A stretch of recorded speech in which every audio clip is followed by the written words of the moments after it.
आइए देखते हैं भारत और मलेशिया के बीच हुए इस बड़े डिप्लोमैटिक डेवलपमेंट को।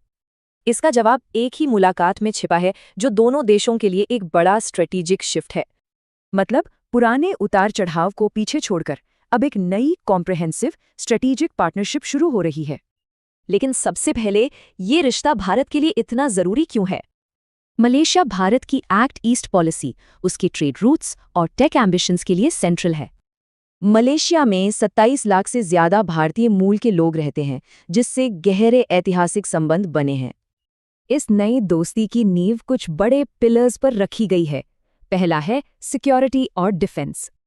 दोनों देश समुद्री सुरक्षा, इंटेलिजेंस शेयरिंग और आतंकवाद से लड़ने पर साथ आए हैं। भारत का मैसेज साफ है, हर तरह के आतंकवाद की एक ही तरह से निंदा होनी चाहिए। इससे दोनों देशों के बीच सुरक्षा सहयोग के लिए एक मजबूत टोन सेट होता है। अब आते हैं दूसरे स्तंभ पर, जो भविष्य की इकोनॉमी बनाने पर फोकस करता है।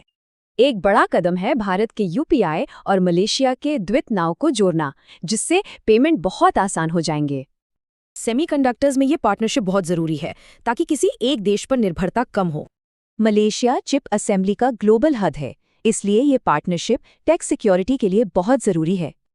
ये पार्टनरशिप दोनों देशों के बीच गहरे सांस्कृतिक और सामाजिक रिश्तों को भी मजबूत करती है।